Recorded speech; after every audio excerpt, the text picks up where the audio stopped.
एक बार एक युवक गौतम बुद्ध के पास आया और गौतम बुद्ध से बोला कि हे बुद्ध, मेरे मन में इतने गंदे विचार क्यों आते हैं।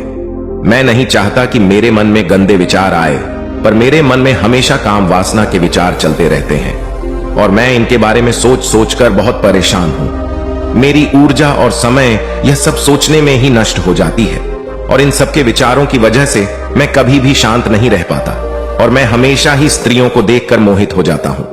इन विचारों को अपने आप को रोक ही नहीं पाता।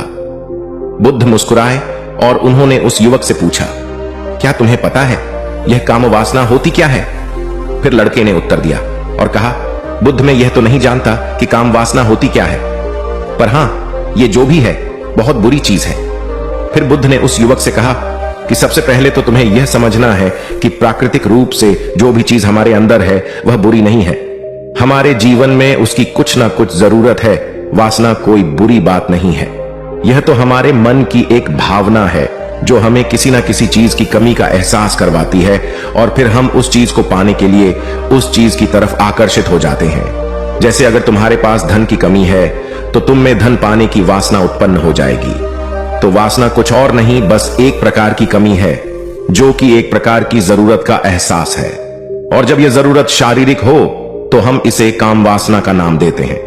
युवक ने गौतम बुद्ध को कहा कि बुद्ध, मुझे काम वासना का मतलब तो समझ में आ गया, पर आप मुझे यह बताइए कि यह आती कहां से है और कैसे आती है। गौतम बुद्ध ने कहा कि काम वासना कहीं से आती नहीं है, यह तो हमारे अंदर ही होती है और इसका होना तो जरूरी भी है, तभी तो मानव जाति का विस्तार होगा। युवक ने कहा, जब यह हमारे अंदर ही है और जरूरी भी है तो फिर लोग इसे गलत क्यों बोलते हैं? बुद्ध ने कहा कि यही तो समस्या है।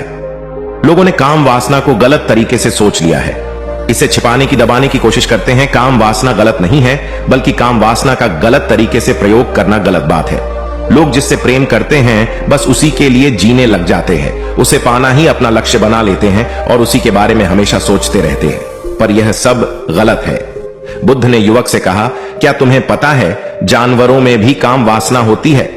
युवक ने उत्तर दिया, हां बुद्ध, जानवरों में भी काम वासना होती है, क्योंकि जानवर भी तो आखिर अपनी पीढ़ी को आगे बढ़ाएंगे। बुद्ध ने कहा, तो फिर हम जानवरों की काम वासना को गलत क्यों नहीं कहते? युवक ने कहा, मुझे नहीं पता महात्मा, आप ही मुझे बताइए।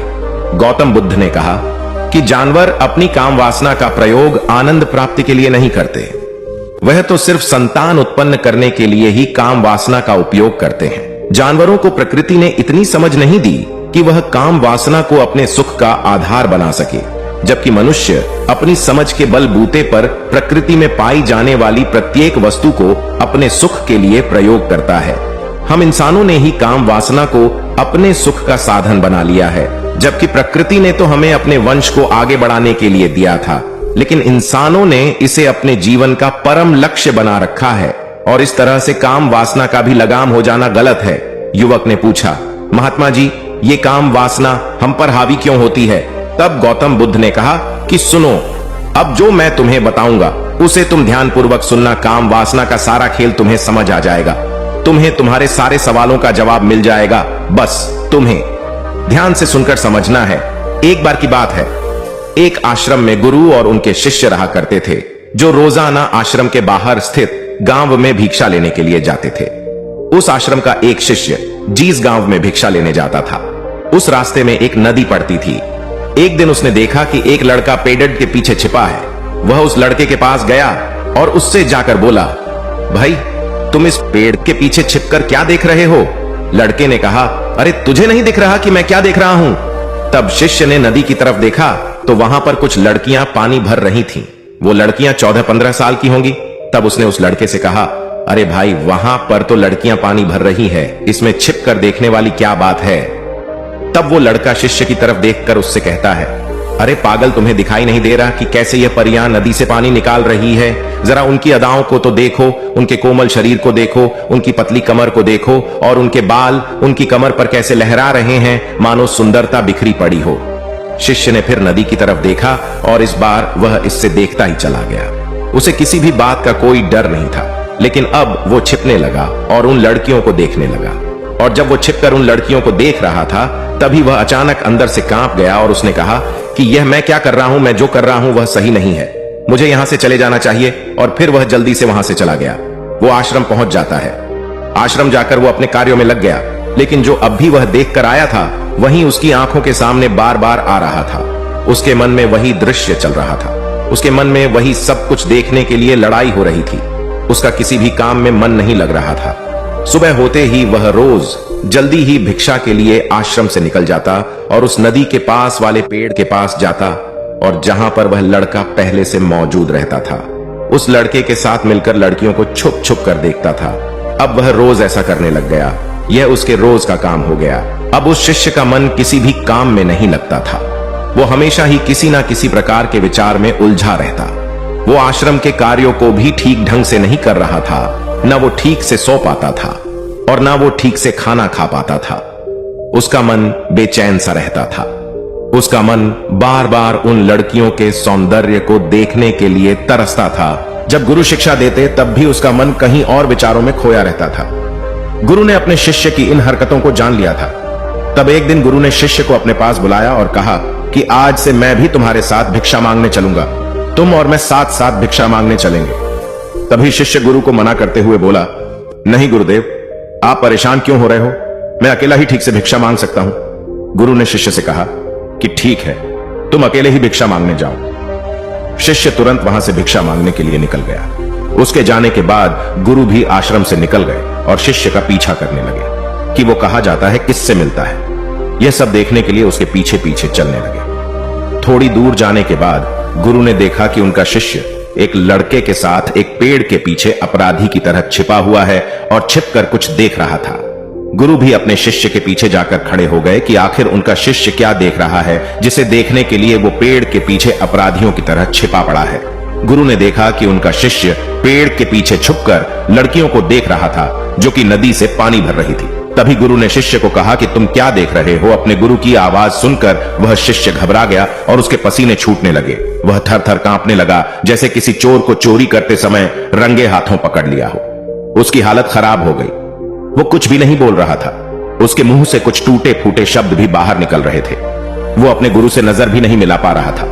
गुरु ने शिष्य की तरफ देखा और कहा कि मेरा शिष्य तो निडर था, उसे तो किसी भी चीज का डर नहीं था, लेकिन यह क्या तुम तो डर के मारे कांप रहे हो। शिष्य ने गुरु से कहा कि मुझे माफ कर दो गुरुदेव, मेरा इसमें कोई दोष नहीं है। उस लड़के ने मुझे बहका दिया था, लेकिन आपसे मैं वादा करता हूं कि आज के बाद मैं ऐसा कभी दोबारा नहीं करूंगा। मुझे माफ कर दो गुरुदेव। गुरु ने शिष्य से कहा कि कोई बात नहीं, पर इस बात का तुम ध्यान रखना कि हम जैसी संगति करते हैं वैसा ही फल हमें प्राप्त होता है। उसके विचार हमारे अंदर प्रवेश करते हैं, इसीलिए अच्छी संगति करो जिससे तुम्हारे अंदर अच्छे विचारों का प्रवेश हो। फिर गुरु और शिष्य आश्रम लौट आए और फिर से आश्रम के कार्यों पर ध्यान देने लगे। उसने उस रास्ते को छोड़ दिया और दूसरे रास्ते से जाने लगा। वो अपने काम को ध्यान से करता, लेकिन धीरे धीरे उसके अंदर क्रोध उत्पन्न हो गया और फिर वो दूसरों पर क्रोध करने लगा और बेचैन रहने लग गया। अब वो सही समय पर भोजन भी नहीं करता था। वो भोजन भी बहुत कम खाता था। एक रात गुरु शिष्य के पास आए और उसे बोले कि अब तक तुमने कितनी बार अपना वादा तोड़ दिया। यह सुनकर शिष्य अपने गुरु के चरणों में गिर गया और रोने लगा। रोते रोते ही उसने गुरु से कहा कि गुरुदेव, मैं कई बार अपना वादा तोड़ चुका हूं, फिर वादा कर लेता हूं, लेकिन हर बार मैं वादा तोड़ देता हूं। मेरा मन मेरे नियंत्रण में है ही नहीं। मैं बहुत कोशिश करता हूं कि मैं अपने मन से सारे बुरे विचारों को निकाल डालूं, लेकिन मैं चाहकर भी ऐसा नहीं कर पा रहा हूं। फिर गुरु ने शिष्य को कहा कि चलो मेरे साथ। गुरु शिष्य को आश्रम के बगीचे में लेकर गए और शिष्य से कहा कि देखो, यहां पर कुछ नालियां बनी हुई है जिससे नदी का पानी इन पौधों तक आ रहा है और यह पानी एक निरंतर भाव से बह रहा है। क्या तुम इस पानी के बहाव को रोक सकते हो? शिष्य ने कहा कि हाँ गुरुदेव, मैं इस बहाव को रोक सकता हूं। फिर शिष्य ने मिट्टी उठाकर उस नाली में डाल दी। वो पानी थोड़ी देर के लिए रुक गया और फिर थोड़ी देर बाद उस मिट्टी के ऊपर से पानी बह गया। गुरु ने शिष्य से कहा, अरे ये क्या, ये तो पानी रुका ही नहीं। फिर शिष्य ने कुछ कंकड़ पत्थर उठाकर उस नाली में डाल दिए और फिर थोड़ी देर के लिए पानी रुक गया, लेकिन फिर थोड़ी देर बाद ही उन कंकड़ पत्थर के ऊपर से पानी निकल आया। फिर गुरु ने कहा कि यह क्या हुआ, पानी तो फिर से बह गया। तुम तो बोल रहे थे कि तुम इसे रोक दोगे। क्या हम किसी काम को रोकना चाहे तो क्या हम उसे रोक नहीं सकते? तब शिष्य ने कहा, कोई बात नहीं गुरुदेव, मैं इस पानी को तो आपको रोक के दिखाऊंगा। वह फिर से एक बड़ा सा पत्थर लेकर आया और उसे नाली पर डाल दिया और पानी रुक गया। तब गुरु से कहा कि देखा गुरुदेव, मैंने कहा था ना कि पानी को मैं रोक दूंगा। मैंने पानी को रोक दिखाया। आपकी बात मैंने पूरी कर दी। गुरु मुस्कुराए और बोले, अच्छा जरा ध्यान से देखो, पानी रुक गया। क्या वो तो पीछे की नाली तोड़कर बाहर आ गया और अगल बगल से बह रहा है? और ध्यान से देखो, इस पत्थर को आगे भी आ गया और ये पानी अपना रास्ता बदलकर फिर से आगे की तरफ बह जाएगा। और फिर थोड़ी देर बाद ऐसा ही हुआ। फिर गुरु ने शिष्य को समझाया कि तुम्हारे साथ भी तो ऐसा ही चल रहा है। तुम बार बार प्रयास कर रहे हो, बड़े से बड़ा प्रयास कर रहे हो, पर हर बार तुम्हारा प्रयास टूट रहा है और यह हमेशा टूटता ही रहेगा। तुम कितना भी बड़ा पत्थर रख लो, लेकिन पानी तो अपना रास्ता बना ही लेगा। यह सब देखकर गुरु से कहा कि हे गुरुदेव, क्या कोई तरीका नहीं है जिससे मैं गंदे विचारों से बाहर निकल सकूं और ये मेरे मन में आए ही नहीं? गुरु शिष्य को एक नदी के पास ले गए जहां से उस बगीचे में पानी आ रहा था। गुरु ने शिष्य से कहा, वो पानी इसी नदी से जा रहा है। अगर हम यहीं से उस रास्ते को बंद कर दें जहां से पानी बगीचे में जा रहा है, अब क्या हम पानी को रोक नहीं सकते? शिष्य ने कहा कि हां गुरुदेव, अवश्य ऐसा हो सकता है। मैं इस पानी को यहीं से बंद कर देता हूं, तब आगे की नाली में पानी जाएगा ही नहीं और फिर बगीचे में पानी जाएगा ही नहीं। फिर से नदी से जाने वाले रास्ते को बहुत मेहनत करके पत्थर और मिट्टी डालकर बंद कर दिया और गुरु से कहा कि गुरुदेव, मैंने पानी को बंद कर दिया है, अब यह पानी बगीचे में जाएगा ही नहीं। तब गुरु ने कहा कि अगर पानी बगीचे में नहीं जाएगा तो पेड़ पौधों को पानी कहां से मिलेगा?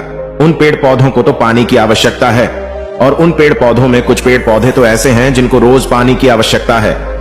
वह तो मुरझाकर मर ही जाएंगे, उनका क्या होगा? पानी तो हमें खोलना ही होगा। शिष्य ने गुरु की बात सुनकर वापस नदी से जाने वाले पानी का रास्ता खोल दिया। तब गुरु ने शिष्य से पूछा कि अगर हम इस नदी के पूरे पानी को बगीचे की तरफ मोड़ दे तो क्या होगा? तब शिष्य ने जवाब दिया कि गुरुदेव, वहां पर जितने भी पेड़ पौधे हैं वो गलकर नष्ट हो जाएंगे, वहां पर कुछ नहीं बचेगा। फिर गुरु मुस्कुराए और बोले, तुम इस बात को समझो कि हमें किसी भी चीज को रोकना नहीं है, बस हमें हमेशा संतुलन बनाए रखना है। कम पानी से भी पौधे नष्ट होते हैं और ज्यादा पानी से भी पौधे नष्ट होते हैं। हमारा जीवन संतुलन से ही चलता है। गुरु ने शिष्य से कहा कि अगर मैं तुम्हें कहूं कि तुम आम के बारे में मत सोचो तो तुम्हारे मन में सबसे पहले किसका चित्र आएगा? शिष्य ने कहा कि गुरुदेव, मेरे मन में तो पहला चित्र आम का ही आएगा। गुरु ने कहा कि जब हम गंदे विचारों को जबरदस्ती रोकने का प्रयास करते हैं तो वह और मजबूती के साथ हमारे अंदर प्रवेश करते हैं और ज्यादा हमारे अंदर उठते हैं। इसीलिए हमें उन्हें कभी भी दबाने की कोशिश नहीं करनी चाहिए। फिर गुरु ने शिष्य को जाते हुए कहा कि हमारे गंदे विचार बुरे लोगों की संगति करने की वजह से भी आते हैं। कई बार क्या होता है कि कामुकता हमारे अंदर होती नहीं है, लेकिन कुछ अश्लील लोगों के साथ रहने की वजह से यह हमारे अंदर हावी हो जाती है। फिर शिष्य ने कहा कि गुरुदेव, आप सही कह रहे हैं, मैं अपने मार्ग से भटक गया था। फिर वो शिष्य उस रात बहुत ही चैन की नींद सोया। सुबह अपने कार्यों को पूरे मन से किया और फिर सुबह वो भिक्षा लेने के लिए उसी रास्ते से गया जहां वह लड़का आज भी पेड़ के पीछे छुपकर उन लड़कियों को देख रहा था। वो शिष्य नदी पर गया जहां वह लड़कियां पानी भर रही थीं। उसने उन लड़कियों से पानी मांगा। उन लड़कियों में से एक लड़की ने उसे पानी पिलाया और उस सन्यासी शिष्य के चरण छुए। शिष्य ने उसे आशीर्वाद दिया कि तुम्हारा कल्याण हो। उसका मन सकारात्मक ऊर्जा से भर गया। उसके चेहरे पर मुस्कान आ गई थी, जैसे कि उसे कुछ खोया हुआ वापस मिल गया हो। वह वापस अपने रास्ते से जाने लगा। तभी पीछे से वह लड़का आ गया जो पेड़ के पीछे छुपा हुआ था। वह शिष्य के पास आया और बोला कि क्या बात है, आज तो तुमने नजदीक से दर्शन कर लिए, तुम तो मुझसे भी आगे निकले। तब शिष्य ने कहा कि हम हमेशा दूसरे के दर्शन करने में ही व्यस्त रहते हैं, अपने दर्शन कर ही नहीं पाते। तुम कब तक इस पेड़ के पीछे छुपते रहोगे? किसी को पसंद करते हो तो उससे बोल दो, अगर वो भी तुम्हें पसंद करती है, और शादी कर लो। पर उससे पहले तुम कुछ बन जाओ तथा अपने आप को पहचान लो। ऐसे अपना समय बर्बाद मत करो। फिर वह लड़का रोज उससे मिलने लगा और उस लड़के ने नदी पर जाना छोड़ दिया। और फिर वो लड़का अपने जीवन में कुछ बनने के लिए संघर्ष करने लगा। तो तुमने देखा संगति का असर क्या होता है। अपनी संगति बदलो, अपने विचार बदलो। बुद्ध ने युवक से पूछा कि क्या तुम्हें तुम्हारे सारे सवालों का जवाब मिल गया? तब युवक ने कहा कि हां महात्मा जी, आपका बहुत बहुत धन्यवाद। तब गौतम बुद्ध ने युवक से कहा कि जब तुम्हारे मन में गंदे विचार आए तब आप अपने आप को दोषी मत मानो। यह शरीर है और यह सब इसमें हजारों वर्षों से सीखा है। यह केवल तुम्हारे सोच लेने से, शपथ लेने से यह टूटने वाला नहीं है, लेकिन तुम्हारे पास वो शक्ति है और वो ऊर्जा है जिसका तुम्हें संतुलन बनाए रखने के लिए उपयोग करना है। तुम एक जीवित ऊर्जा हो जो कुछ भी अनुभव करने के लिए स्वतंत्र हो, जो कुछ निर्माण करने के लिए स्वतंत्र है। इसीलिए तुम अपने आप को पहचानो। दोस्तों, आपको यह कहानी कैसी लगी हमें कमेंट करके जरूर बताना और ऐसी ही और कहानियों के लिए सब्सक्राइब का बटन जरूर से दबा देना।